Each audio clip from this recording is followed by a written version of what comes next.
The paper trembled in Emily Carter's hands as she reread the few words scribbled on the crumpled sheet for the 10th time. I can't do this. I'm sorry.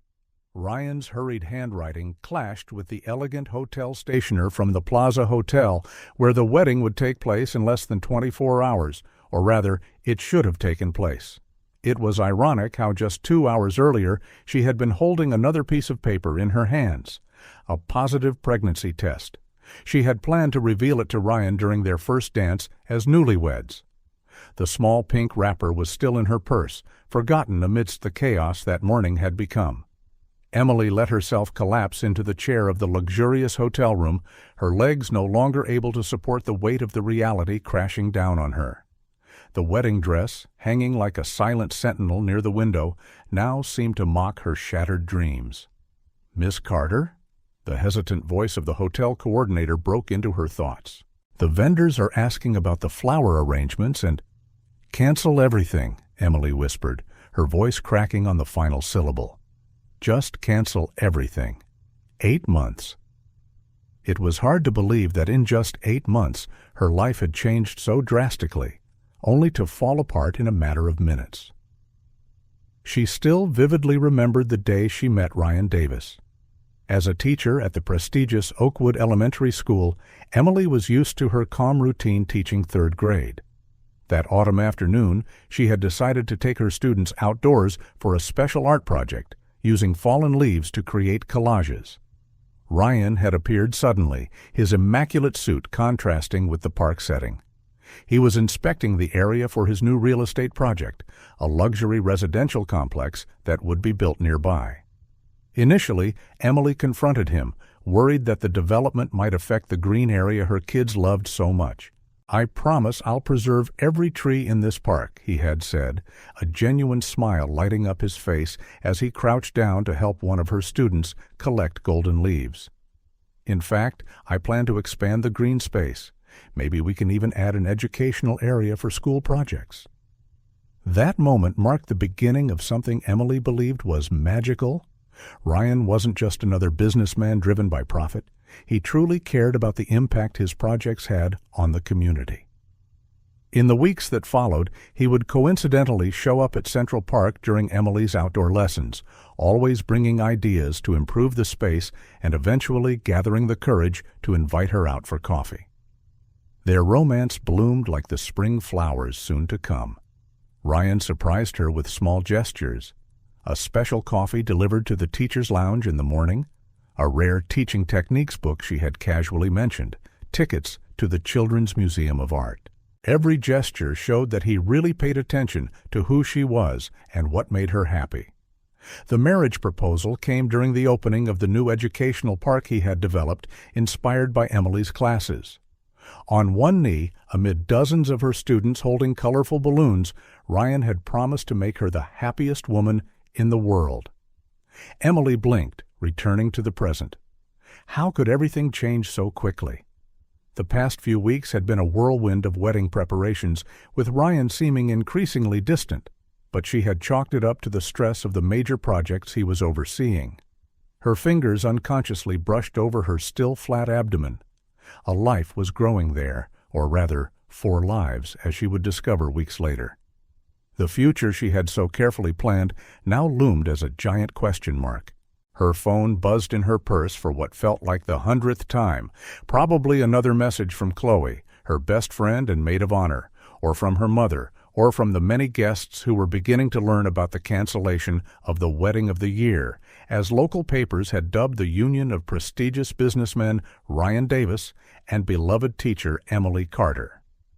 With trembling hands, Emily finally reached for her phone. Among the dozens of messages of concern and support, there was nothing from Ryan. It was as if he had simply vanished into thin air, leaving behind only that cold note as proof that it hadn't all been just a bad dream. A sharp sound escaped her throat, something between a laugh and a sob. On the opposite wall, the clock read 9:47 in the morning. In exactly 24 hours, she should have been walking down the aisle. The invitations, elegantly printed on pearlized paper, were still scattered across the table. Emily Carter and Ryan Davis request the pleasure of your company at their marriage." The sound of knocking at the door startled her. For a brief moment, her heart raced. Could it be Ryan realizing his mistake? But it was only Chloe, her usually cheerful face contorted with worry. "Oh, honey," was all she managed to say before pulling Emily into a tight hug. That's when the tears finally came, not the silent tears she had shed upon first reading the note, but deep sobs that seemed to come from the depths of her soul. Chloe held her tight, an anchor in the storm. "I'm pregnant, Chloe," Emily whispered through her sobs, revealing for the first time the news that should have been a reason for joy. Chloe froze for a moment, then pulled her even closer. "Then we'll raise this baby together. You're not alone, Emily." At that moment, in the midst of the crushing pain of being abandoned, something inside Emily grew stronger. Her hands once more touched her abdomen, now with a different sense of purpose. It didn't matter that Ryan had chosen not to be part of this story. She would write her own chapters. What she didn't know, as she wiped her tears and began to plan her next steps, was that fate had other plans. Plans that would involve not just one baby, but 4 tiny miracles that would change her life forever.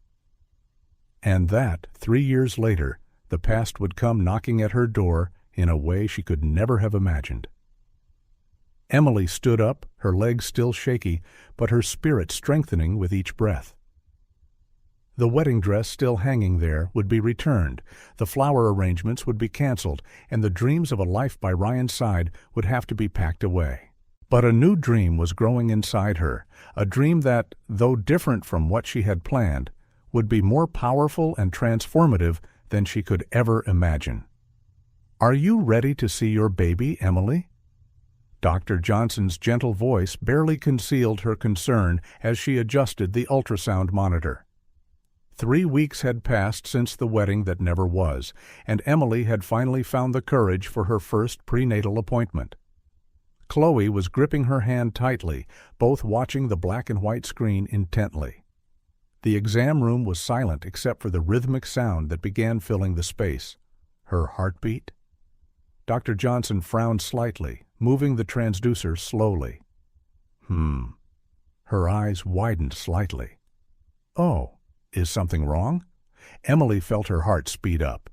"Not exactly wrong," the doctor said, adjusting the equipment again. "Emily, I'm seeing more than one baby here." Chloe squeezed Emily's hand more tightly. "Twins?" Emily whispered, a mix of fear and excitement in her voice. "Doctor." Johnson kept moving the transducer, her expression growing more focused. "Actually," she paused, checking again. "I see 4 distinct gestational sacs, quadruplets." The silence that followed was deafening. Emily felt the world spin for a moment, her mind struggling to process the information. 4 babies? Not one, but 4 small lives growing inside her. 4? Chloe's voice came out in a disbelieving whisper. The doctor began pointing at the screen, marking each small circle, indicating a baby. Here, here, here, and here, all seem well-positioned with strong heartbeats. Emily watched the screen, mesmerized, silent tears streaming down her face. 4 small miracles when she thought she had lost everything. "Emily," Dr. Johnson took on a more serious tone. "You need to understand that a quadruplet pregnancy is considered high risk. You'll need special care, a lot of rest, and a strong support network." Chloe spoke first. "She's got me, and I'm sure—" "And me too, dear." The voice came from the doorway, where Dorothy, Emily's 68-year-old neighbor, was patiently waiting. She had insisted on accompanying them to the clinic, waiting outside the exam room. I couldn't help overhearing. 4 babies? Well, now you've got an experienced stand-in grandma to help. That evening, sitting in her small living room, Emily did the math. Her teacher's salary would barely stretch for 1 baby, let alone 4. Chloe and Dorothy watched as she scribbled figures in her notebook. "I'll need 4 of everything," she muttered, more to herself than to the others. 4 cribs, 4 strollers, 4 times the diapers. "Emily, breathe," Dorothy approached, placing a cup of chamomile tea on the table. "One thing at a time." "I don't have time for one thing at a time, Dorothy. In less than 8 months, I'll have 4 babies depending on me." Chloe, browsing on her laptop, suddenly perked up. "Emily, look at this." There are tons of moms online sharing tips on how to make DIY baby clothes and accessories. Some even sell their creations. Emily looked up from her calculations. During her years of teaching, she had been known for creating handmade teaching materials. Her craft skills were praised by other teachers and parents. "You know," she said, taking the laptop from Chloe and scanning some of the pages, "I could do this in my spare time after classes. And I can help with online sales," Chloe added enthusiastically. "Remember, I work in digital marketing." Dorothy smiled, taking her knitting needles out of her bag. "And I can teach you some special stitches I've learned over the years. I made clothes for all my grandkids." And so, Little Sprouts by Emily was born, an online store for handmade baby items. In the following weeks, as her belly began to grow, Emily established a strict routine.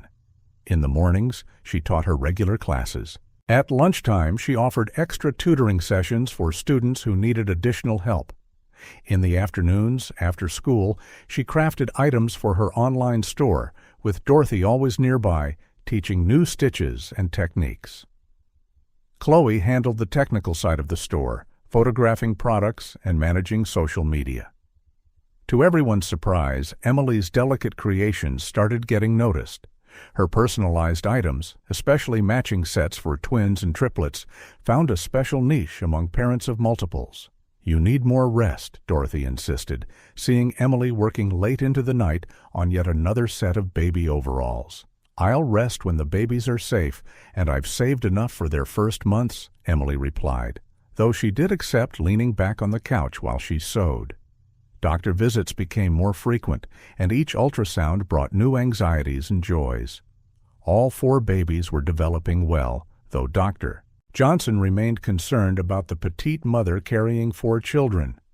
3 boys and 1 girl, Emily announced one evening to Chloe and Dorothy, showing them the latest ultrasound. All healthy. "Have you thought of names?" Dorothy asked, working on a blanket featuring 4 different colors, 1 for each baby. Emily caressed her now prominent belly. Aiden, Owen, Noah, and Olivia. She smiled softly. "I wanted names that were strong yet gentle at the same time."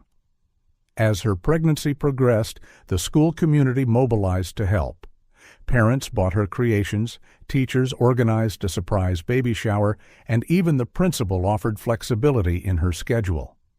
One afternoon, while putting together another order, Emily came across an old newspaper featuring Ryan's photo. He was shown smiling at a new real estate venture, with no sign of the man who had left without looking back. For a moment, her hand shook, but then she felt one of the babies kick. "We're going to be fine," she whispered to her belly. "Mommy promises." The small living room of Emily's apartment gradually transformed into a mini studio with fabrics, threads, and half-finished pieces neatly organized by Dorothy, while Chloe turned the spare bedroom into a cozy nursery for 4.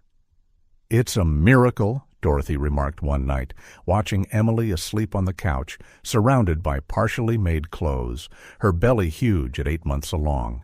"She's stronger than she realizes." Chloe nodded, covering her friend with a blanket. She always was. She just needed to find out for herself. Emily shifted in her sleep, her hands instinctively protecting the belly where 4 little hearts beat in unison. In her dreams, there was no room for nightmares of broken weddings or fiancés who left. There was only the future, daunting, scary, but filled with love multiplied by 4. "Aiden, let go of your sister's hair." "Owen, no, you can't climb that." "Noah, honey, where did you hide your brother's shoes?" "Olivia, please don't feed Mr. Whiskers your breakfast." It was a typical morning in the Carter household. Emily, balancing a tray of animal-shaped pancakes, navigated the organized chaos of her morning routine. 3 years had passed since her 4 miracles came into the world, and each day was a new adventure. Mr. Whiskers, the tabby cat that Olivia had adopted through the window, watched the scene from his privileged spot on the windowsill, probably grateful to be an only child. "Look, Mommy." Aiden, the oldest by exactly 3 minutes and 12 seconds, as he loved to remind everyone, showed off a drawing with pride. At just 3, he already showed a protective streak, always keeping an eye on his siblings. "It's all 5 of us." Emily smiled, seeing the stick figures. 1 bigger, meant to be her, and 4 smaller ones, each with a distinctive detail. Aiden had added glasses for himself, though he didn't actually wear any, a toy car for Owen, a book for Noah, and flowers for Olivia. "It's beautiful, my love. We'll hang it on the fridge after breakfast, okay?" Now, everyone to the table. The coordination required to feed 4 3-year-olds at the same time rivaled the complexity of a ballet routine. Over the years, Emily had developed a system. Aiden always sat to her right because he was the most independent. Owen had to sit between 2 siblings to minimize his attempts at escaping. Noah, the calmest, sat on her left, and Olivia faced her so Emily could stop her from sharing her breakfast with any animal that passed by the window. "Is Grandma Dorothy coming today?" Noah asked softly, his eyes following Emily as she cut the pancakes into manageable pieces. "Yes, sweetheart. Aunt Chloe, too." "It's a special day, remember?" "Party?" Owen shouted, nearly tipping over his glass of milk in excitement. It was the quadruplet's 3rd birthday, and the house was decorated for the occasion. Colorful balloons floated on the ceiling, a handmade banner reading "Happy Birthday" to our little miracles hung across the room, and 4 identical cakes waited in the refrigerator because Emily had learned the hard way that 3-year-olds did not peacefully share a single birthday cake. The doorbell rang and Olivia clapped her hands excitedly. "Grandma Dorothy!" Dorothy walked in, carrying 4 identically sized packages, a lesson everyone had learned quickly. Behind her, Chloe arrived with extra decorations and her professional camera. "Where are my little tornadoes?" Dorothy opened her arms, immediately besieged by 4 pairs of little arms. Emily watched the scene with her heart full. Her life hadn't gone according to her original plan, but it was perfect in its own way.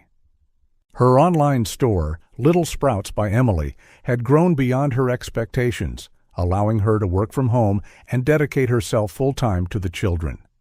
The spare bedroom had turned into a professional crafting space where she created pieces while the kids played under her supervision. The afternoon was a whirlwind of games, laughter, and minor crises, like when Owen tried to see if he could climb the living room curtains, or when Noah quietly rearranged all the gifts by color, or when Olivia tried to convince everyone that Mr. Whiskers deserved a piece of each cake. Aiden, always the guardian, split his time between opening his own presents and making sure his siblings didn't break anything in the process.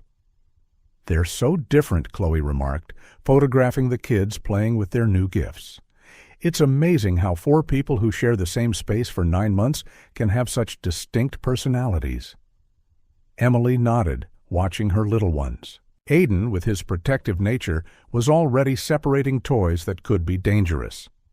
Owen, the group's adventurer, turned every new item into a potential expedition.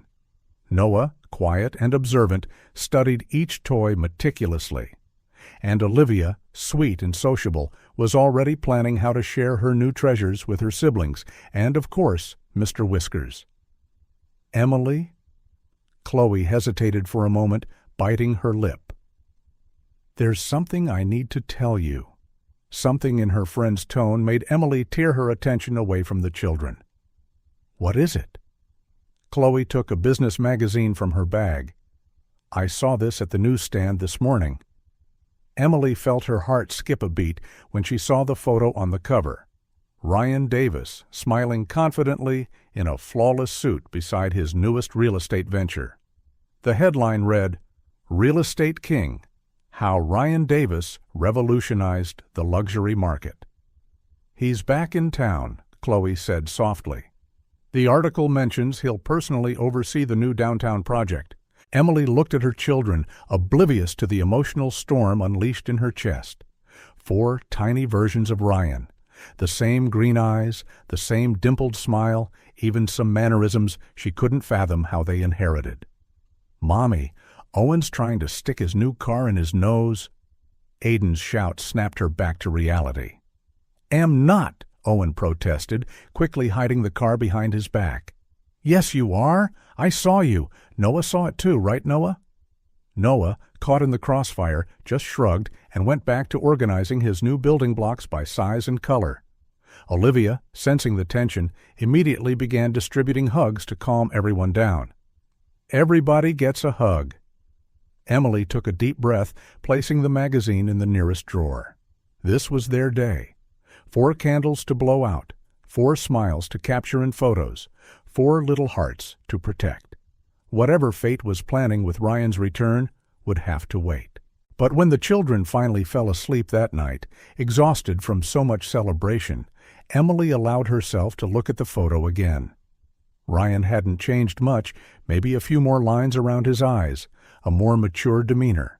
Had he ever imagined that somewhere in the city there were 4 little hearts beating in sync with his own? Mr. Whiskers jumped onto her lap, purring as if sensing her unease. From the kids' bedroom came the soft sound of their breathing. Aiden, probably clinging to his favorite teddy bear. Owen, no doubt sprawled sideways on the bed. Noah, with his books neatly arranged by his pillow. And Olivia, surely having left some treat for Mr. Whiskers hidden under the bed. Emily closed the magazine and placed it in the highest kitchen drawer. Tomorrow would be another day full of adventures with her little miracles. The past, for now, could wait. The afternoon sun cast golden shadows across Central Park as Ryan Davis strolled absent-mindedly, his phone pressed to his ear. It was his daily ritual, escaping the office for half an hour under the pretense of inspecting the grounds near his new development, but really just needing fresh air away from endless meetings. "Yes, the contracts will be signed tomorrow," he said automatically, his steps following a familiar path among the trees. "No, I don't want to postpone." His words were abruptly cut off when something, or rather someone, collided with his legs, hard enough to make him stagger. His phone slipped from his hand, landing on the grass. "You got me! You got me!" A child's voice squealed delightedly.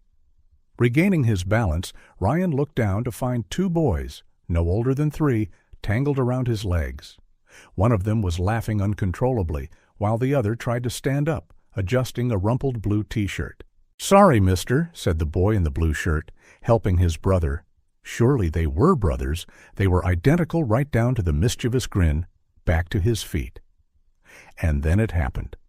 Ryan really looked at the boys, and the world seemed to freeze. Those eyes. He knew those eyes. They were his eyes.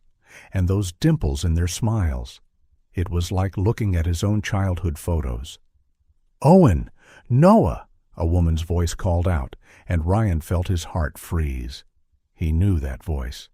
Emily appeared, running along the path with 2 other little ones in tow. "How many times have I told you not to run so?" Her voice died in her throat when she saw Ryan. Time seemed to suspend. A bird sang somewhere in the distance. A lone leaf drifted lazily between them. Emily instinctively stretched out her arms, like a lioness protecting her cubs.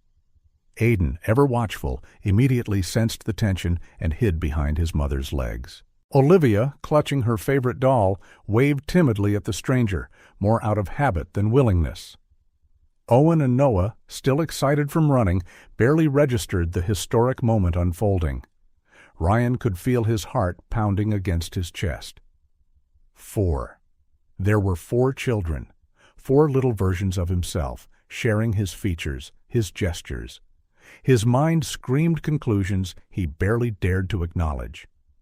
"Emily," his voice came out hoarse, almost a whisper. She looked different from how he remembered, more mature, stronger. Her eyes, which once overflowed with love for him, now glinted with caution and protectiveness. She clutched Aiden's backpack tightly, her knuckles white with tension. Ryan took a step toward her, words forming, explanations, questions, pleas. But Emily raised her hand, stopping him in his tracks. Not here. Her voice was firm, controlled, though he could see her hands trembling. Come to my house at 7, after the kids are in bed. We can talk then. She opened her planner with quick, purposeful movements, tore out a piece of paper, and scribbled an address. Ryan watched her fingers tremble slightly as she wrote, the only outward sign of her turmoil. "Mommy, I'm hungry," Olivia announced, oblivious to the emotional storm between the adults. "Me too," Owen immediately chimed in. "And Mr. Whiskers is waiting for us," Noah softly added. Emily tucked the planner away, handing Ryan the note without letting their fingers touch. 7, she repeated, her voice gentler now. "Come on, my loves," she called to the children, her tone shifting to one of sweet protection. "Let's go home and see what Mr. Whiskers is up to."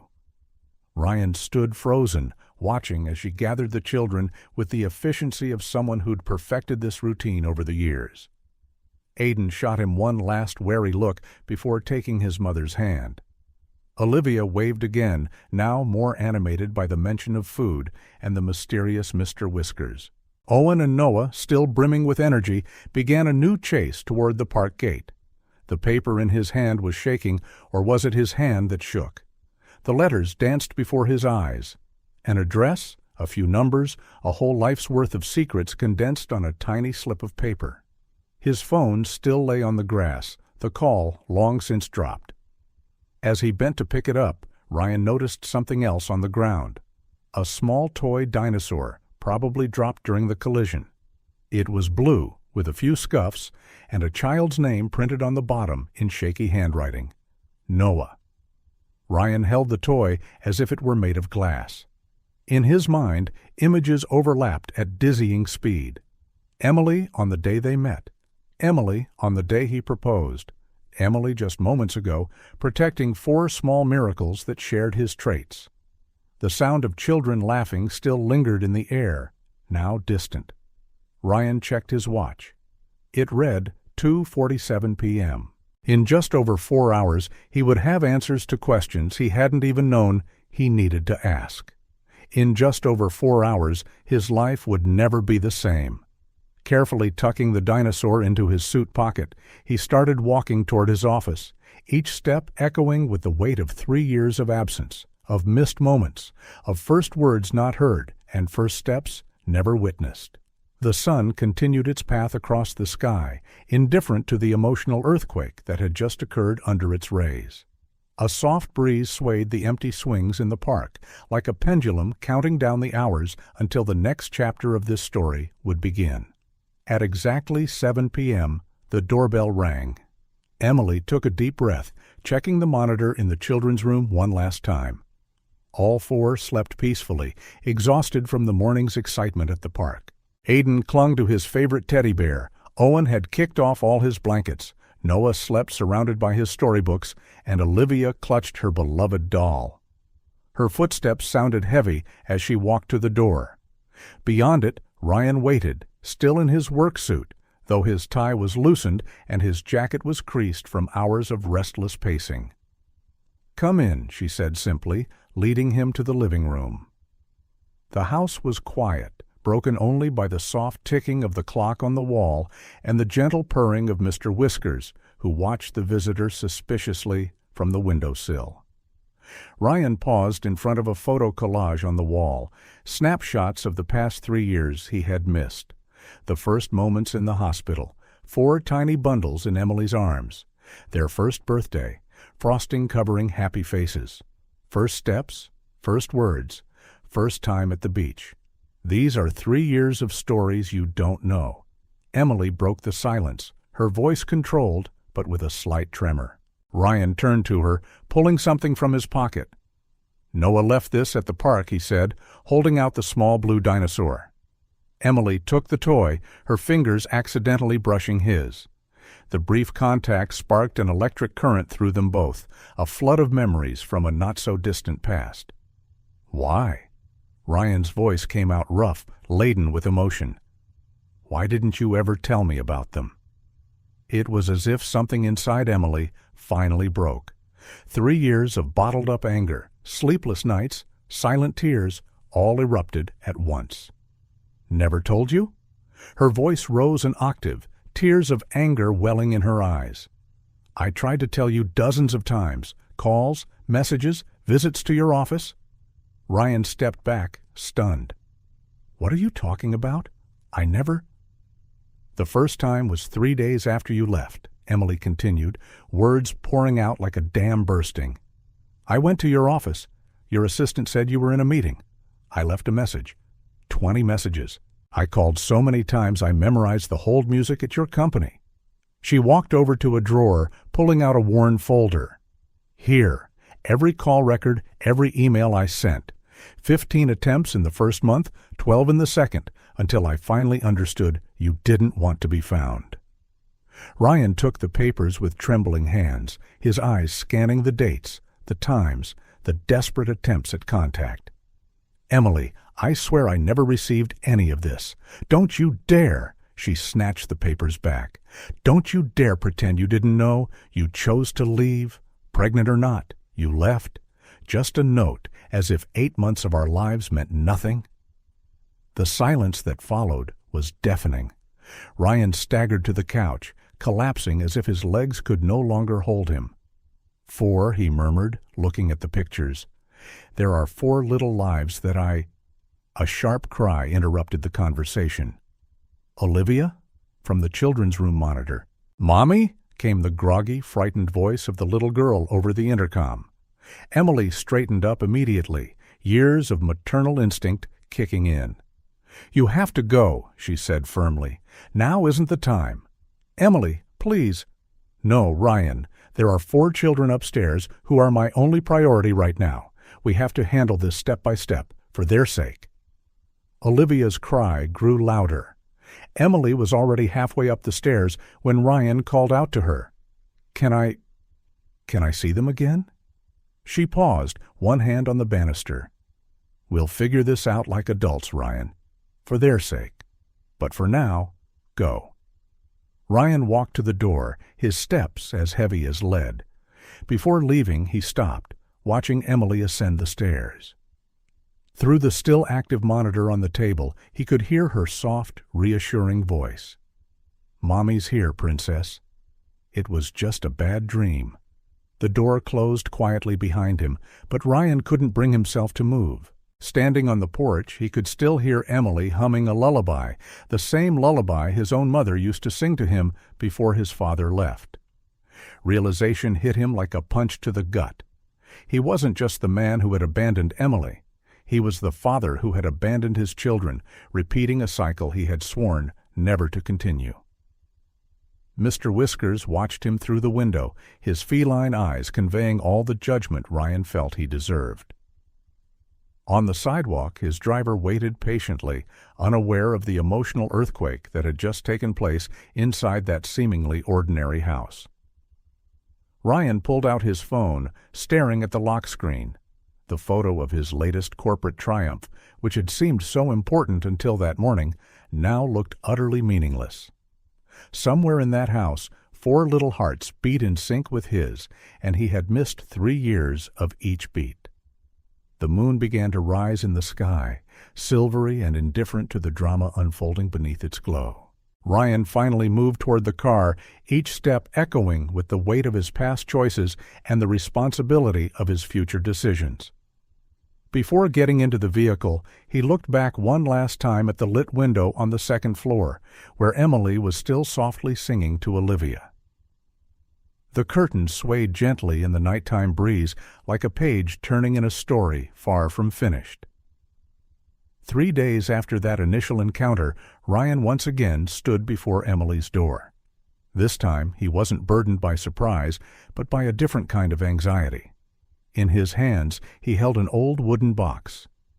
Emily opened the door without a word, just nodding for him to come in. The children had just gone to bed.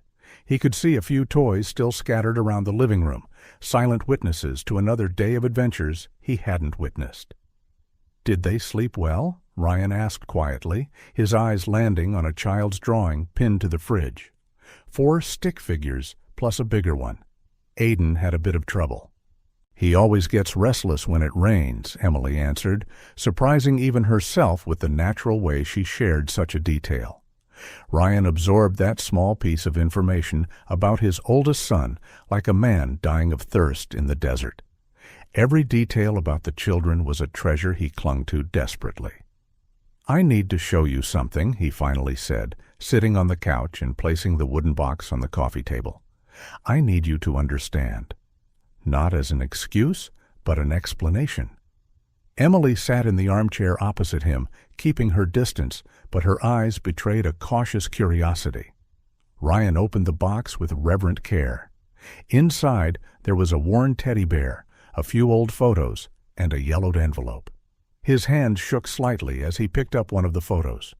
"This is me when I was 5, he began, his voice thick with emotion.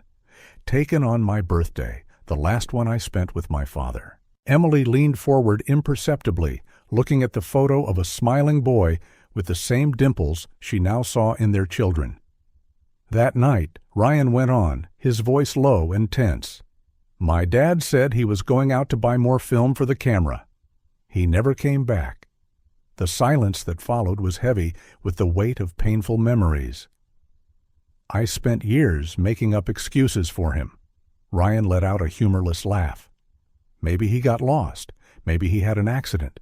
Maybe—" His voice faltered. "Maybe he just didn't love me enough to stay." Emily felt her own throat tighten. The confident, successful businessman she had once known was gone, replaced by a wounded 5-year-old boy. "My mother." He picked up another photo, this time of a young woman with sad eyes. "She never fully recovered. She worked 2 jobs to raise me, but I'd hear her crying every night." His abandonment broke something inside her. Ryan stood abruptly, walking to the window. The rain outside traced patterns on the glass like silent tears. "The night before our wedding," he continued, without turning around, "I had a panic attack. I started seeing signs that didn't exist, telling myself you'd be better off without me, that I'd only hurt you, that it was better to leave before—" His voice broke. "Kevin was there, my best friend, my confidant. He said he understood my fears, that maybe it was better to end things before it was too late."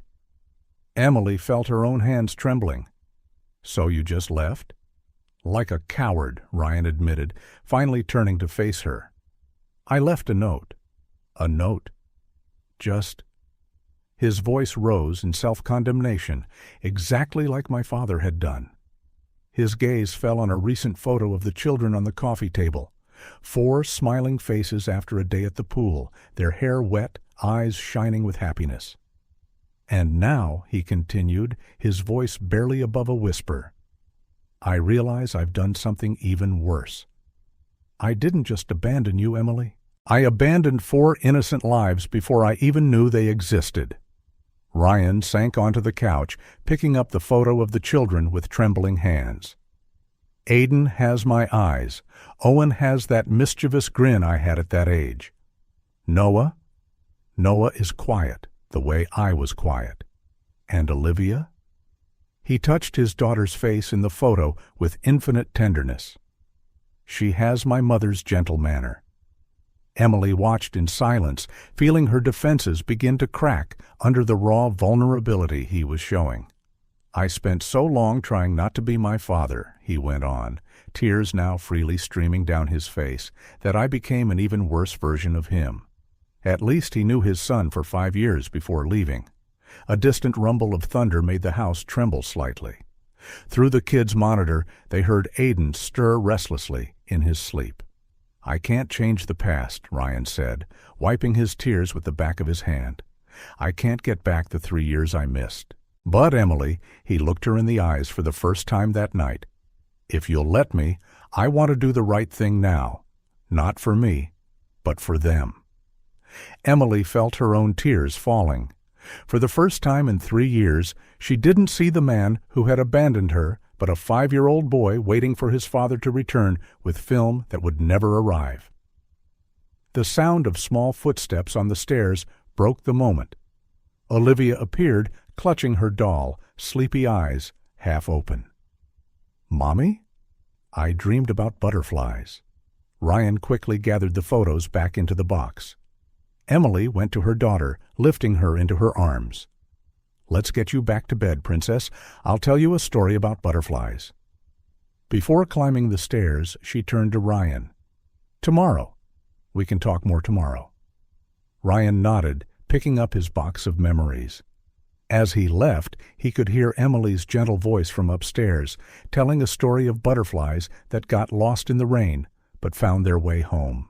Outside, the rain continued to fall, washing away old sorrows and perhaps clearing a path for new beginnings. Ryan arrived at his office at 6 a.m., hours before any employee. Emily's revelation about her attempts to contact him had kept him up all night. Something wasn't adding up. How could so many messages have simply vanished? The building was quiet. Only the distant hum of air conditioning broke the silence. Ryan turned on his computer and began sifting through old files. Jennifer, his former assistant, had kept meticulous records of everything, one of her most admirable qualities, until she suddenly resigned 3 years ago, right after. Ryan stopped, his hand frozen over the mouse. Right after his wedding with Emily was called off. With renewed urgency, he opened the 2022 folder. The files were all there, organized by date, phone logs, visits, correspondence. His eyes fell upon a subfolder labeled Personal, K. Davis. Inside, he found dozens of emails between Kevin and Jennifer. The first one was dated a week before the wedding. "Jennifer, I need your help. It's about Ryan. He's making a terrible mistake with this rushed wedding. As his closest assistant, you must have noticed his changes." Ryan's stomach churned as he read the messages.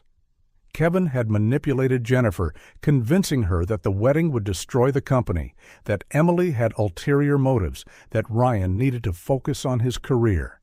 "Any contact from her, any messages, let me know first. We'll protect him from her." His hand shook as he opened more files. The phone logs showed dozens of Emily's attempts to reach him, all marked as not urgent or personal matter. Archived.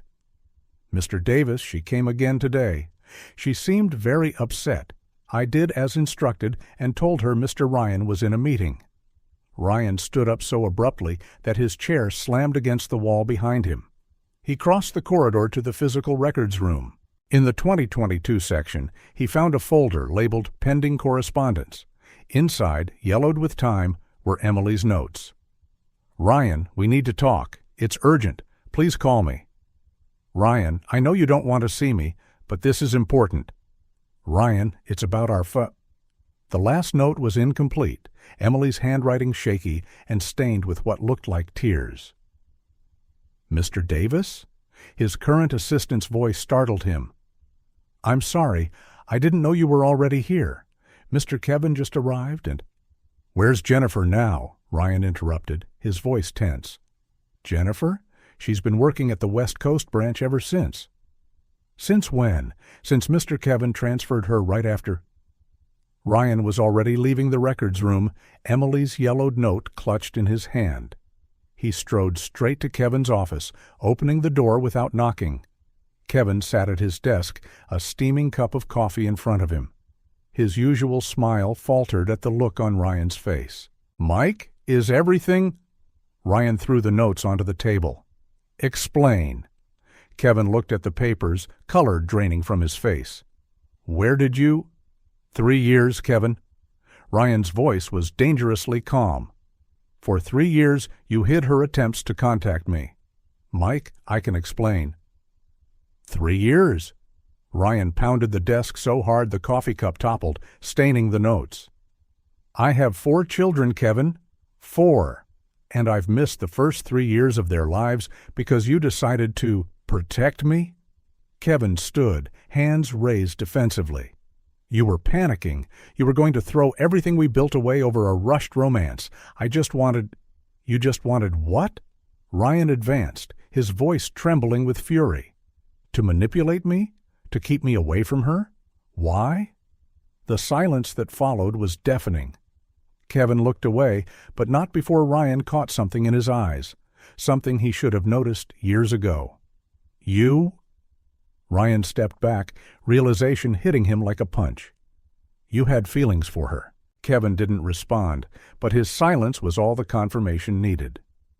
"All those times you told me to focus on work, not to rush," Ryan went on, pieces snapping painfully into place. "You orchestrated everything, my fears, my doubts. You fed every one of them."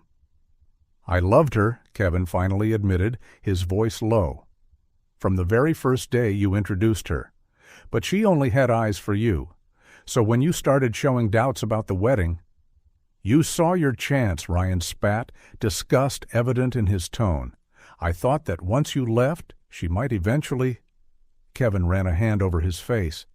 "But she only wanted to reach you."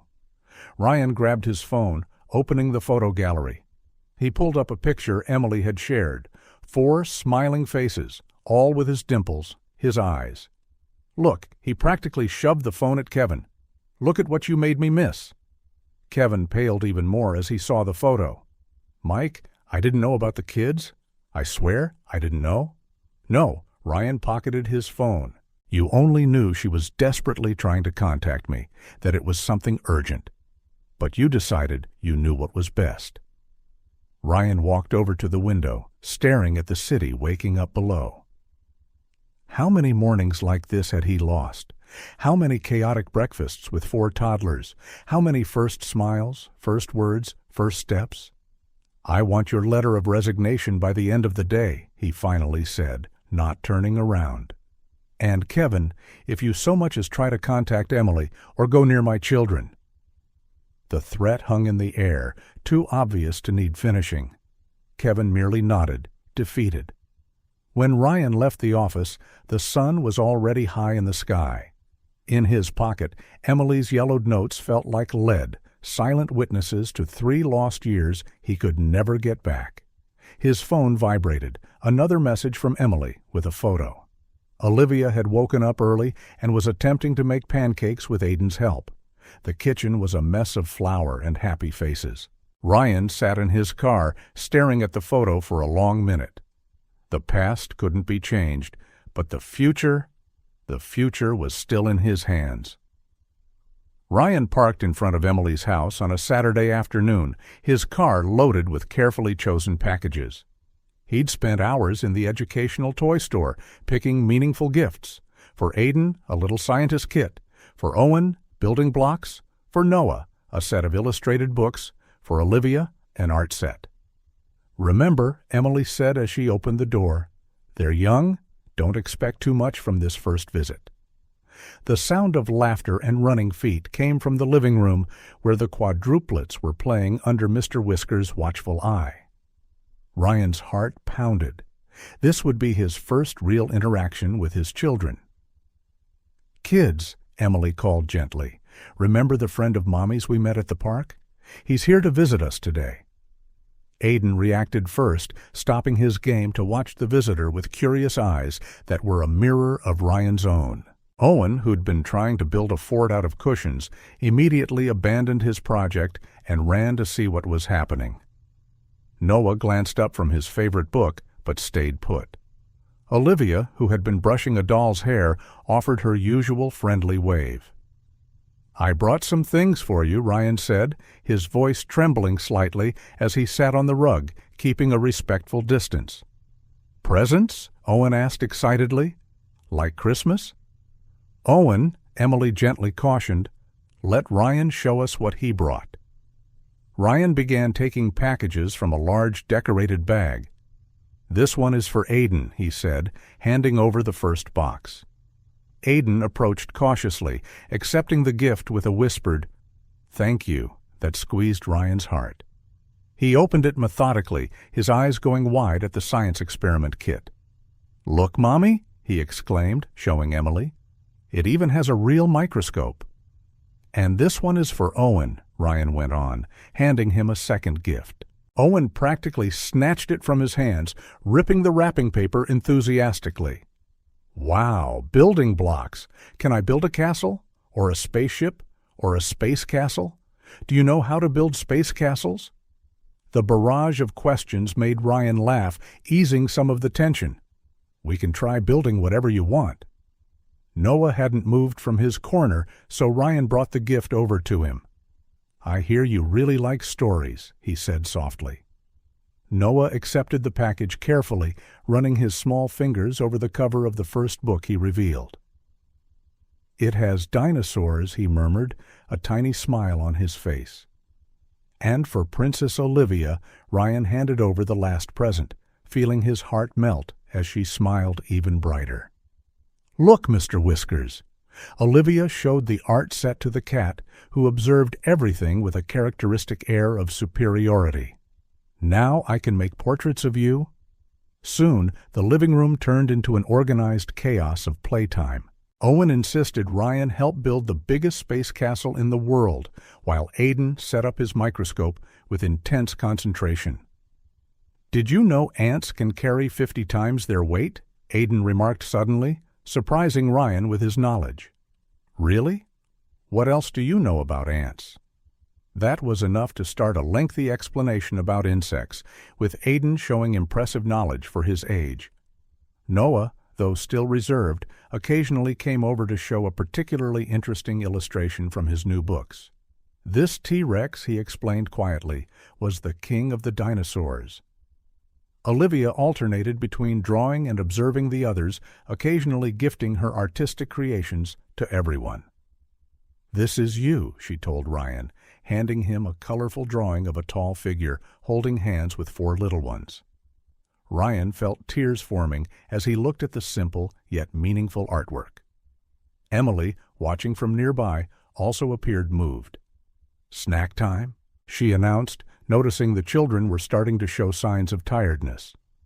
Will you come back? Owen asked as he munched on a cookie. If your mom allows it, Ryan replied, glancing at Emily. Could you come tomorrow? Aiden chimed in. I want to show you the microscope slides. I want to finish the space castle, Owen added. There are more dinosaur stories, Noah said softly. Olivia simply smiled and offered Ryan half her cookie. Emily watched the exchange with a mixture of caution and hope. Maybe we can set another visit for next week, she suggested. Give everyone time to adjust. When it was time to leave, Ryan felt his heart grow heavy. A few hours had flown by like minutes, and each moment seemed too precious to let go. Bye, nice man, Owen shouted from the window. See you later, dinosaur friend, Noah murmured. Come back soon, Aiden waved. Olivia blew him a kiss. Sitting in his car, Ryan held Olivia's drawing carefully. On his phone, he had taken pictures of Owen's half-finished space castle, Aiden's microscope, Noah's books, and Olivia's sketches, memories of a very special afternoon. Later that night, Emily sent a message. They can't stop talking about you. Owen is already planning the next 10 towers he wants to build. Aiden is researching more ant facts. Noah fell asleep clutching his new books. And Olivia? Well, Mr. Whiskers got 3 more portraits after you left. Ryan reread the message several times before falling asleep. On his nightstand, Olivia's drawing held a place of honor, his first ever family portrait, even if drawn in crayon. That night, for the first time in 3 years, Ryan went to sleep with a smile on his face, dreaming of space castles, ant facts, dinosaur stories, and colorful portraits of a certain tabby cat. The financial report shook in Kevin's hands as he tried to explain yet another significant error to the board. For the 3rd time that week, important figures had been swapped, causing considerable losses. Ryan watched his childhood friend stumble over his words, noticing the signs of sleepless nights etched on his face.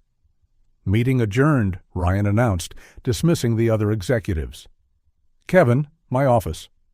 Now? Ryan's corner office on the top floor offered a panoramic view of the city, but that morning the blinds were drawn, creating a claustrophobic atmosphere that matched the tension in the room. What's going on with you? Ryan asked, pouring himself a glass of water. He did not offer one to Kevin. 3 mistakes in a week. This isn't you. Kevin ran a hand over his face, his mask of confidence finally crumbling. "I can't sleep," he admitted. "I can't focus. Ever since you found out about everything." Ryan slammed the glass down on his desk, harder than necessary, droplets of water splashing over important documents. "About how you manipulated my life? How you stole 3 years with my children?" "That wasn't how it was supposed to go," Kevin began, his voice trembling. "At first, I just wanted to protect—" "Protect me?" Ryan finished bitterly.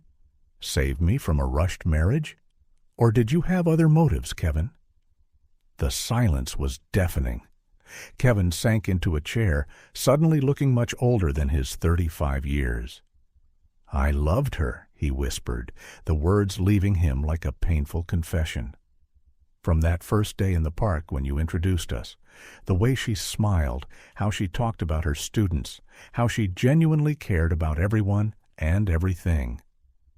Ryan felt his stomach churn. How many times had Kevin been present during his moments with Emily? How many times had he watched, planned, manipulated? "Keep going," he ordered, his voice dangerously calm. "When you started showing doubts about the wedding, I saw an opportunity." Kevin stared at the floor, unable to meet Ryan's gaze. "I knew about your fears of abandonment, about your father. It was so easy to feed those insecurities." Ryan moved closer to his desk, opening a drawer.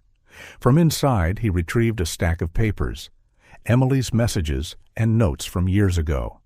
And when she tried to reach me? When she desperately tried to tell me about the pregnancy? Kevin closed his eyes as though the sight of those papers physically hurt him. "Jennifer. She was loyal to me. I convinced her we were protecting the company, protecting you. Every time Emily showed up, every message, every attempt, You played God with our lives," Ryan concluded, his voice shaking with rage. "Mike, I swear, I didn't know about the kids." Kevin tried to defend himself. "When I saw their picture, when I realized what I'd done—" "What you'd done!" Ryan finally exploded, slamming his fist on the desk so hard that a framed photo fell, the glass shattering. It was a recent picture. Him with the quadruplets at the park, all smiling for the camera. "You stole my children's first smiles, Kevin, their first steps, their first words, moments I'll never get back." Kevin cowered in the chair, tears streaming down his face. "I'm so sorry," he whispered. "My God, I'm so sorry. Are you?" Ryan grabbed his phone, opening his photo gallery. "Look, look!" He practically shoved the phone in Kevin's face, scrolling through pictures Emily had shared of the past 3 years. The babies in the hospital, their first Christmas, Owen's first steps, Aiden discovering his love of insects, Noah methodically arranging his books, Olivia making her first drawing. Each of those moments, Ryan continued, his voice choking with emotion, every smile, every tear, every achievement. "You stole from me, all because of a sick obsession." "I can fix this," Kevin said abruptly, standing. "I can talk to her, explain this was all my fault." "No," Ryan's voice lashed through the air like a whip. "You will never go near her or my children again. Ever." Ryan walked to the window and opened the blinds. Sunlight flooded the room, as though the universe wanted to illuminate every dark corner and every lie. "I want your resignation by the end of the day," he repeated, without turning around. "Your shares in the company will be bought at market value. And Kevin," he turned now, his eyes steely, "if I hear you even tried to contact my family." The unspoken threat lingered, all the more powerful in its silence. Kevin rose slowly, seeming to have aged decades in minutes. At the door, he paused one last time. "You were my best friend, Mike, my brother." "And you were going to be my best man," Ryan responded bitterly. "Ironic, isn't it?" When the door clicked shut behind Kevin, Ryan finally allowed his own tears to fall. 15 years of friendship, trust, and brotherhood destroyed by lies and manipulation. His phone vibrated, a message from Emily. It was a photo of Olivia proudly showing off a new drawing, 6 smiling figures, including Mr. Whiskers. Beneath it, in her childish handwriting, "My family." Ryan wiped his tears, a small smile forming. The past was full of betrayals and lost moments. But the future was full of possibilities, full of little smiles, building block castles, science experiments, and colorful drawings. Gathering his things, he left the office early that day. He had promised Owen he would help build a garage for the space castle, and Ryan Davis would never break a promise again. The meeting room was packed. Investors from all over the country had gathered for the presentation of Ryan's new real estate project, potentially the biggest of his career. The contracts were ready to be signed, the financial projections were impressive, and his team had worked for months on this moment. Ryan was in the middle of his presentation when his phone buzzed. Normally, he would have ignored it, but something made him glance at the screen. It was Emily. His heart froze at the message. "Owen is having an asthma attack. We're on the way to the hospital." For a moment, he was paralyzed. A room full of executives waited for him to continue, millions of dollars at stake, but all he could think of was Owen's face, his little adventurer struggling to breathe. "I'm sorry," he said, closing his presentation. "I have a family emergency." "Mr. Davis," his new assistant whispered urgently, "this is a $50 million investment." "My son is in the hospital," Ryan replied, already packing his materials. "Reschedule the meeting." The drive to County General Hospital felt endless. When he finally arrived at the children's ER, he found Emily pacing back and forth in the waiting room, with Aiden, Noah, and Olivia quietly watching her, obviously frightened. "Ryan?" Emily looked surprised to see him. "But your meeting—" "How is he?" Ryan asked, his voice thick with concern. Before Emily could reply, Olivia ran to him, hugging his legs. "Owen's sick," she said with her small voice. Automatically, he scooped her up in his arms, a gesture that had already become second nature over the past few weeks. Aiden and Noah moved closer too, seeking comfort in his presence. "The doctors have him now," Emily explained. "It started at lunch. He was just playing, and then suddenly—" Ryan could see the fear in her eyes. Instinctively, he placed a comforting hand on her shoulder, a gesture she did not reject. The next hours were a trial of patience and worry. Ryan alternated between distracting the other 3 children and asking for updates on Owen's condition. His phone rang constantly with calls from the office, but he silenced them all without hesitation. "Family of Owen Carter?" a nurse finally called out. Emily and Ryan stood at once, exchanging a swift glance before following the nurse. Owen sat on a hospital bed, looking small and fragile with an oxygen mask on, but his eyes lit up at the sight of his parents. "Daddy!" he called, stretching out his arms. Ryan froze for a moment. It was the first time any of the kids had called him that. Emily also noticed the significance, her eyes welling with tears. "Hey, champ," Ryan approached, sitting on the edge of the bed. "You gave us quite a scare, huh?" "Sorry," Owen mumbled through the mask, "but can I go back to my space castle now?" Ryan laughed, relief flooding him to see Owen's adventurous spirit intact. "Let's see what the doctor says first, okay?" The diagnosis was exercise-induced asthma. The doctor explained the treatment, the necessary precautions, and the warning signs to watch out for. Ryan absorbed every word, mentally cataloging every detail he needed to implement during his visits to keep Owen safe. When they were finally discharged, it was already night. The children were exhausted, but none wanted to leave Owen's side. "Can everyone sleep in my room tonight?" Owen asked hopefully. Emily hesitated a moment, glancing at Ryan. "Actually, Ryan, would you like to have dinner with us? The kids would feel better, and we can discuss Owen's care plan."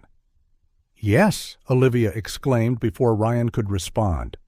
And then, to everyone's surprise, she lifted her arms to him and said, "Come on, Daddy. I'll show you my new drawing of Mr. Whiskers." The world seemed to pause for a moment. Emily held her breath. Aiden and Noah exchanged curious looks, and Owen smiled behind his new inhaler. Ryan felt his heart swell in a way he never thought possible. "Of course, Princess," he replied, his voice shaking slightly. Dinner was a whirlwind of stories, questions about Owen's inhaler. It looks like a space device, according to Owen himself, and future plans. Aiden wanted to know exactly how the medication worked. Noah silently shared his pudding with his brother, and Olivia clung to Ryan's lap the entire time. Later that night, when the children finally dozed off, piled together in Owen's room as they'd requested, Emily found Ryan in the kitchen, helping her clean up. "You walked out of a $50 million meeting because of Owen's asthma attack," she said softly. Ryan set a plate down on the counter, turning to face her. "There was no choice to make, Emily. They're my priority now. All of them?" Emily nodded, a small smile forming on her lips. "They called you Dad today." "I noticed," Ryan said, his voice trembling slightly. "I never imagined one word could mean so much." From the children's room came the sound of Owen coughing lightly. Both of them started toward the stairs, stopping only when they realized the cough had subsided. "I think I'll need some help," Emily admitted. "With Owen's asthma, the extra precautions." "I'll be here," Ryan promised, "for whatever you need." When he finally left that night, he carried with him a new drawing by Olivia, a complete family, including Mr. Whiskers, with the word Daddy written in colorful, wobbly letters. Back at his office, the unsigned contracts from the rescheduled meeting waited on his desk, but on the wall, a new collage was taking shape. Photos, drawings, and small keepsakes from every moment he'd spent with his children. In the center, a recent picture of the 5 of them at the park, all smiling at the camera. His phone buzzed with a text from Emily, a photo of the 4 kids sleeping together, Owen in the middle, protected by his siblings. Underneath, she wrote, "They're not just your children anymore, Ryan. They're your heart beating outside your chest." Ryan smiled, touching the screen gently. The investors could wait. The contracts could wait. The empire he had built seemed small compared to the treasure he had discovered, the unconditional love of 4 little hearts who, in their own way, had always known he would come home. The call came at 3:42 a.m. Ryan woke with a start when he saw Chloe's name on the screen. Emily was in an accident. Chloe's voice trembled. "A drunk driver. She's in the emergency room at County General. The kids are with me, but they're scared." Ryan's world froze for a moment, then spun out of control. "I'm on my way." 15 minutes later, he arrived at Chloe's house. The children, still in their pajamas, huddled on the couch. Aiden tried to be strong, but his red eyes showed he'd been crying. Owen was unusually quiet. Noah clung to his toy dinosaur, and Olivia sobbed softly. "Daddy!" Olivia ran to his arms the moment she saw him. The other 3 followed, and Ryan found himself in the center of a desperate group hug. "Is Mommy going to be okay?" Aiden's voice was barely a whisper. "I'm going to find out right now," Ryan promised. "Chloe, can you—" "Take them with you," Chloe interrupted. "They need their dad right now." The drive to the hospital was silent, broken only by Olivia's occasional sobs and the whispered questions from the boys. Ryan kept one hand on the wheel and the other reaching back to hold Noah's little hand. At the hospital, the wait for news felt endless. The children alternated between dozing off and asking about their mother. Ryan stayed strong for them, but inside he was breaking apart. "Mr. Davis?" A doctor finally approached. "Ms. Carter is stable, but she'll need surgery. She has multiple fractures and a head injury." "Can I see her?" "Briefly. She's conscious, but—" Ryan turned to Chloe, who had arrived to help. "Could you stay with them for a moment?" Emily looked pale against the white hospital sheets, tubes and monitors all around her. Her eyes opened as Ryan entered. "The kids?" she murmured. "They're with me," he assured her, taking her hand carefully. "I'll take care of them while you get better." A faint smile touched her bruised lips. "Do you know all their routines?" Owen's meds, the stories Noah likes, I'll learn, Ryan promised. I can handle it all. You just focus on healing. Over the following days, Ryan discovered that being a full-time dad was the biggest challenge of his life and the most rewarding. He turned the dining room into a temporary office, coordinating meetings between breakfast prep, helping with online preschool activities, and juggling the countless needs of 4 3-year-olds. Mr. Davis, his assistant, tried calling one day.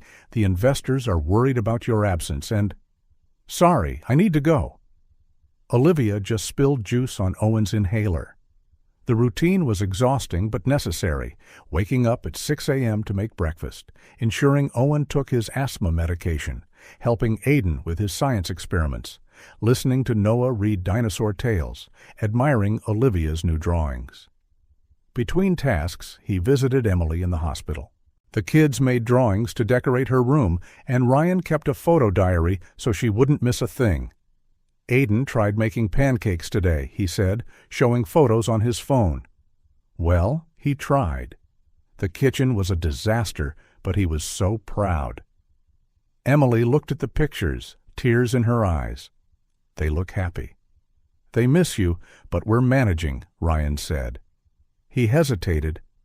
Dorothy has been a huge help with schedules, and Chloe comes every day after work. One particularly tough night when Owen had a mild asthma flare-up and Olivia couldn't sleep from missing her mom.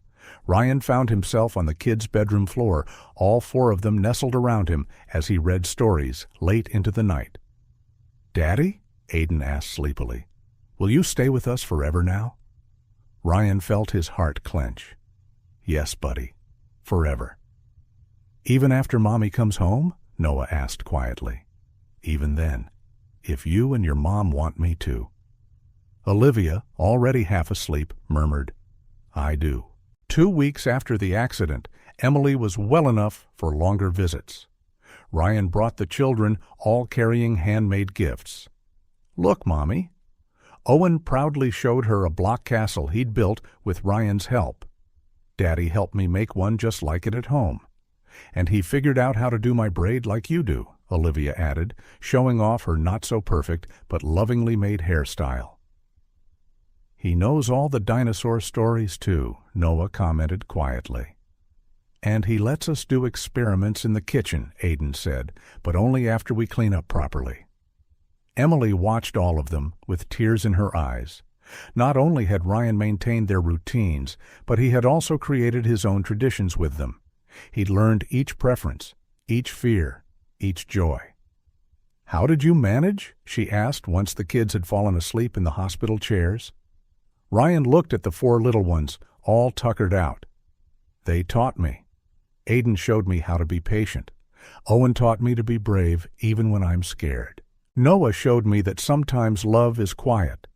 And Olivia," he smiled, "she taught me that there's always room in the heart for more love." Emily extended her uninjured hand, and Ryan gently took it. "You're a wonderful father, Ryan." "It took me a while to get here," he admitted. "But now that I've found my place, I'm never leaving again." That night, after tucking the children into bed back at home, Ryan found a new drawing of Olivia's on the fridge. It depicted all of them in the hospital room, Emily in bed, the kids gathered around, and him standing beside her, a big red heart drawn on his chest. Underneath, in her childish handwriting, "My family, complete." Ryan snapped a photo of the drawing and sent it to Emily, along with a message. "They tested me in every possible way these last few days. And for the first time in my life, I'm not afraid to fail, because with them, every mistake is a chance to learn, every challenge is an opportunity to grow, and every smile is proof that I finally found my place in the world." The sound of children's laughter echoed through the house as Emily watched from the porch, Ryan playing in the yard with the kids. Her recovery had been lengthy, 3 months of physical therapy and intensive care. But seeing her 4 little miracles so happy made it all worth it. "Higher, Daddy!" Owen shouted, perched on Ryan's shoulders as they pretended to be a flying dragon. "Me too." Olivia jumped eagerly, waiting for her turn. Aidan supervised everything with the watchful eye of an older brother, while Noah captured the moment with sketches in his new notebook. "Snack time!" Emily called, smiling as she watched Ryan expertly turn the dragon landing into a race toward the kitchen. The new routine they'd established after her return from the hospital was unlike anything they'd planned before, but it worked perfectly. Ryan rearranged his work schedule, converting one of the rooms into a home office so he could be present more often. Mornings were dedicated to business, but afternoons belonged to the children. "Look, Mommy," Aidan showed her a photo on his tablet. "Daddy set up cameras in the yard so we can study birds." Emily smiled, recalling how Ryan had turned a simple school project into a science adventure for the whole family. It was in those small moments that she realized how much he had changed, how far he had come. "There's mail for you," Chloe announced, arriving for her daily visit with a stack of envelopes. Emily instantly recognized the handwriting on one envelope. Kevin. Her heart skipped a beat as she opened the letter. "Emily, no words can express how deeply I regret my actions. The truth is, my obsession with you and my jealousy of Ryan blinded me to the hurt I was causing. I stole precious moments from a family, moments that can never be replaced. I'm leaving the country. It's the least I can do after all the damage I've done. Ryan was more than a friend, he was a brother, and I betrayed that trust in the worst way possible. You two have built something beautiful and real. The children are living proof of that. I hope one day you can, if not forgive me, at least find peace. With sincere regret, Kevin." Emily folded the letter carefully, her thoughts interrupted by Ryan entering the kitchen with Olivia on his shoulders. "Everything okay?" he asked, noticing her thoughtful expression. "Kevin wrote," she replied simply, handing him the letter. Ryan read it in silence, his face a careful mask of emotions. Olivia, still on his shoulders, played absently with his hair. "Daddy, are you sad?" she asked with the uncanny insight of a 3-year-old. "No, Princess," he said, lifting her down to the floor. "Not when I have all of you." That night, after the children finally slept, Emily found Ryan on the porch, gazing at the stars. "Have you forgiven him?" she asked softly, sitting next to him. "I don't know," he admitted, "but I also don't want to hold on to the hurt. I look at our kids and realize every moment with them is too precious to waste on resentment." Emily's heart fluttered at how naturally he said "our kids." This was what they had become, a real family, built not just by blood ties, but by daily choices of love and dedication. "They adore you," she said, noticing how he'd tidied the kids' toys in the yard before coming to join her. "Owen won't stop talking about the new rocket project you two are building, and Aidan's already planned our next 3 science experiments." Ryan chuckled. "Noah wants to visit the dinosaur museum next weekend, and Olivia, well, Mr. Whiskers got 5 new portraits just today." They laughed together, a natural, comfortable sound that filled the space between them. Emily realized her feelings for Ryan had changed. They weren't the youthful, fiery love from before, but something deeper and more mature, built on respect and mutual understanding. "I reorganized my schedule," Ryan said after a moment. "Moved most of my meetings online.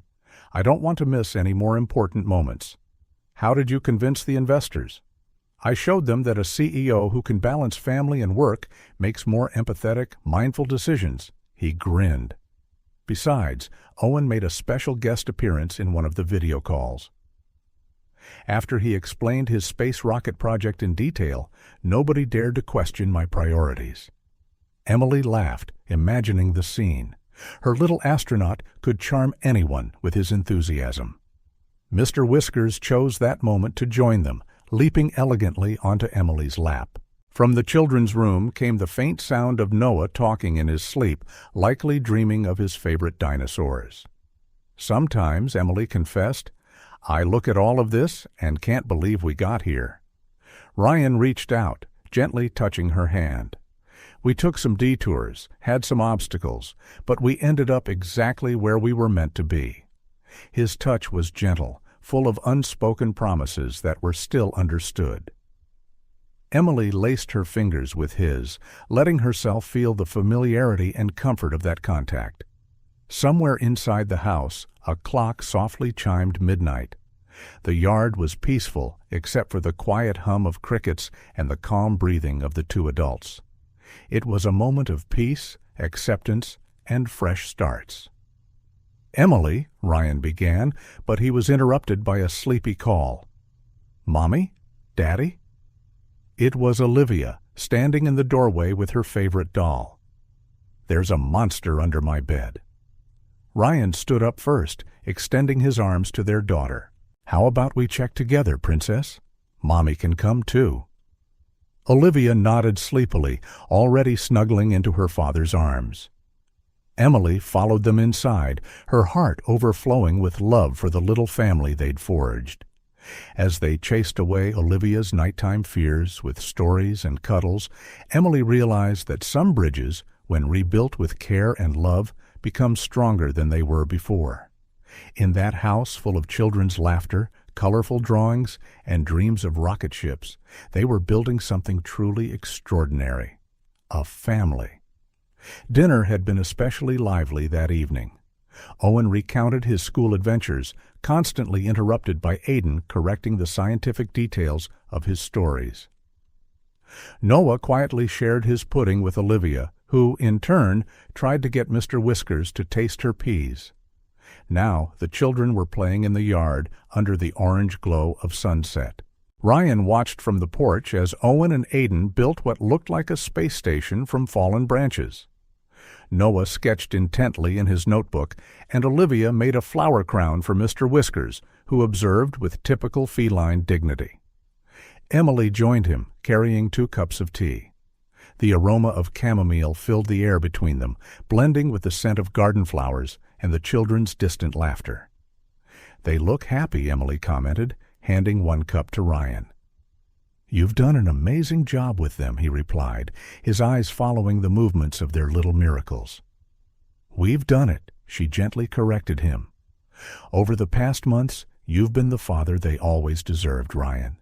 The father I should have been from the start." A moment of silence passed between them, filled only by the sounds of the yard, the breeze rustling the leaves, the children's laughter, Mr. Whiskers' purr. "Sometimes," Ryan continued, his voice low and intense, "I look at them, and my heart nearly bursts with love. Then I remember I almost lost it all."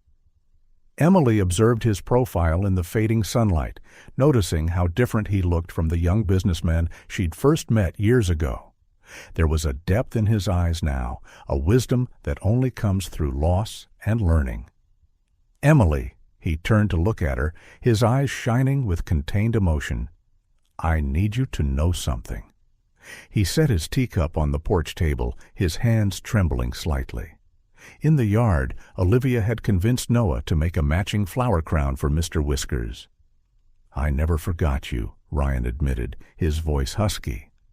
"All these years, even not knowing about our children, you were always on my mind." Emily's heart raced, but she said nothing, letting him continue. Every professional achievement, every new venture, it all felt empty without you there to share it.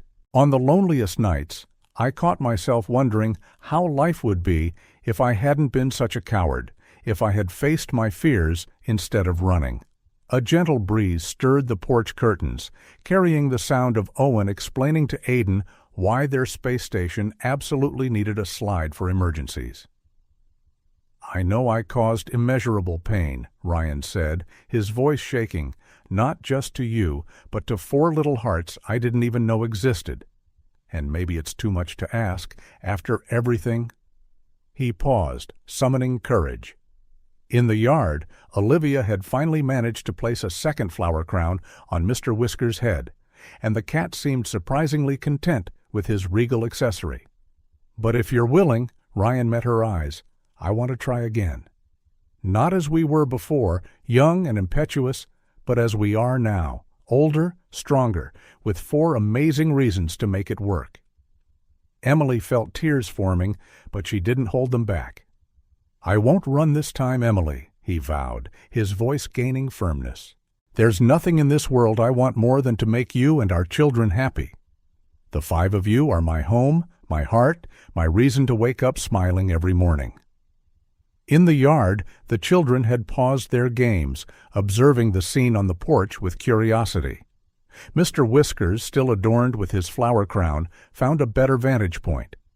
Emily looked into Ryan's eyes and saw what her heart already knew. This wasn't the same man who left her with only a note years ago. This was a man who had learned from his mistakes, grown through hardship, and discovered that real success wasn't measured by contracts or skyscrapers, but by children's smiles and shared moments. "Ryan," she began, but they were interrupted by a little commotion in the yard. Owen had tripped over his own space station, bringing Aiden down with him. Noah tried to rescue his notebook from the wreck, and Olivia used the distraction to weave a third flower crown for Mr. Whiskers. The couple exchanged a glance and burst out laughing, a genuine laugh full of love and understanding. This was their life, moments of deep emotion interspersed with the adorable chaos of 4 3-year-olds and a princely cat. "Yes," Emily said simply, when their laughter subsided. "Yes, Ryan," she echoed, her eyes bright with hope. "Yes, let's try again." She smiled, wiping her tears. "Not as we were, but as we are now, a family." The word had barely left her lips when 4 little whirlwinds threw themselves onto them. "Group hug!" Owen shouted, immediately joined by his siblings. "Can Mr. Whiskers join too?" Olivia asked, already carrying the somewhat resigned cat toward them. Noah quietly offered his latest drawing, a complete family, with Mr. Whiskers wearing his flower crown. Aiden, ever the observer, declared, "I think the space station needs structural repairs. Daddy, can you and Mommy help?" Ryan caught Emily's gaze over the children's heads, his heart overflowing with love. "We can do anything," he answered, "as long as we're together." The sun finally dipped below the horizon, painting the sky in shades of pink and gold. In the yard, a half-destroyed space station awaited reconstruction. Several flowers had sacrificed themselves for feline royalty, and a family, complete, imperfect, yet utterly perfect in that imperfection, shared a hug that was a promise of forever. Mr. Whiskers, still wearing his crown with regal dignity, watched the scene with approval. After all, it had taken 3 years, a car accident, countless asthma attacks, dozens of drawings, and a few flower crowns for these humans to finally understand what he had known all along. Some hearts, even separated by time and circumstance, never really forget one another. The morning of the quadruplets' 4th birthday began with the usual explosive energy. Owen woke up first, as always, bouncing onto his siblings' beds, shouting, "It's our birthday!" Aiden tried to maintain order, reminding everyone that it was still very early. Noah hugged his favorite dinosaur toy, quietly watching the commotion, while Olivia was already planning which outfit Mr. Whiskers would wear for the party. Ryan arrived bright and early, carrying mysterious boxes he firmly forbade anyone from opening too soon. The kids followed him around the yard like ducklings, trying to guess what might be inside. "Rocket ships?" Owen asked hopefully. "Or a scientist kit?" Aiden suggested. "New books?" Noah murmured. "A new crown for Mr. Whiskers," Olivia decided. "It's a special surprise," Ryan replied, winking at them. "But I'll need your help with it later."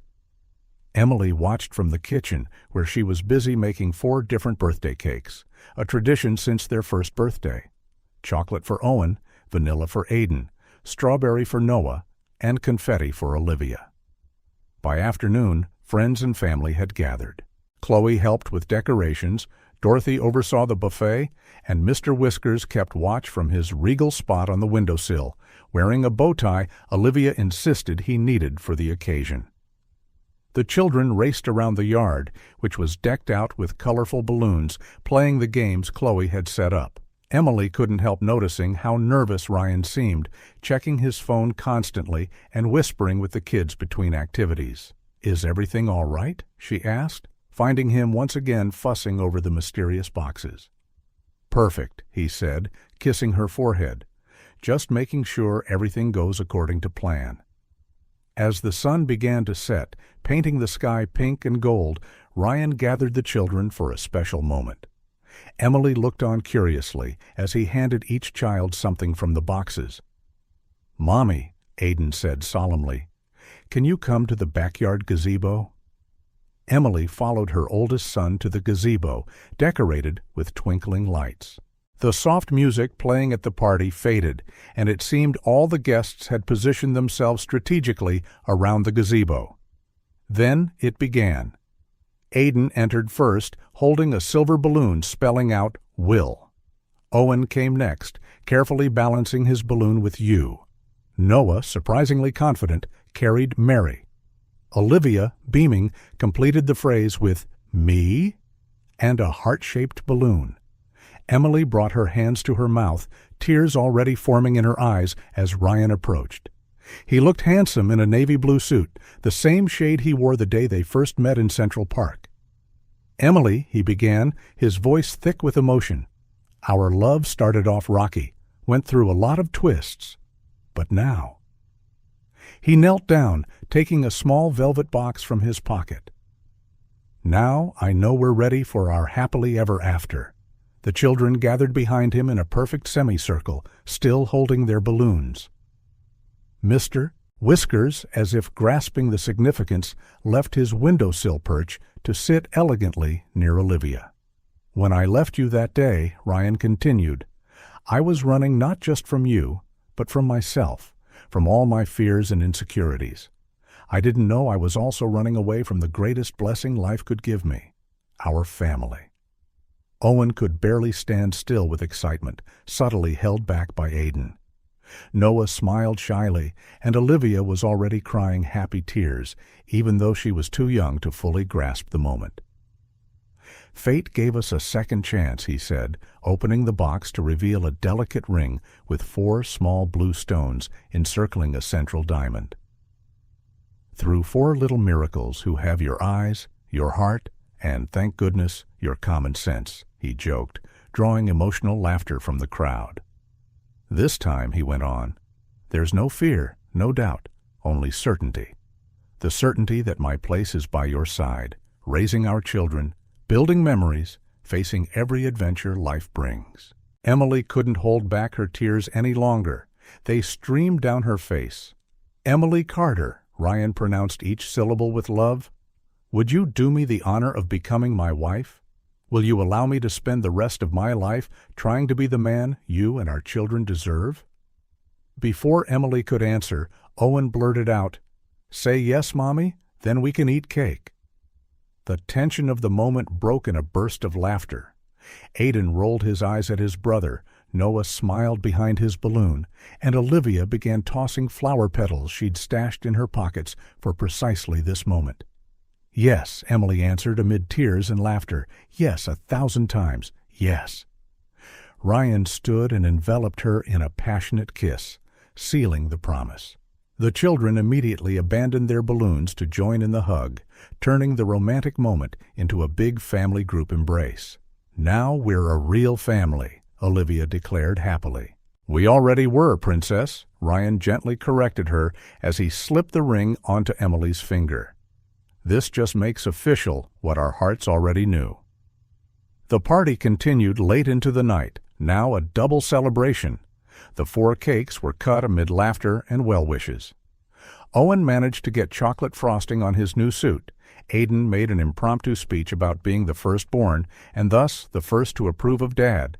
Noah offered a special drawing for the moment. And Olivia managed to convince everyone that Mr. Whiskers needed a piece of each cake. Much later, when the children finally crashed, piled together in Owen's bed this time, still wearing their party clothes, Emily and Ryan found themselves back at the light-filled gazebo. "The blue stones," Emily said, admiring her ring. "They're for them." "One for each of our little miracles," Ryan confirmed. "Because they're the ones who brought us back together, who taught us the true meaning of unconditional love." Emily rested her head on his shoulder, gazing at the stars beginning to appear in the night sky. Sometimes you have to get lost to find your way home." "And what a home we found," Ryan replied, kissing her forehead.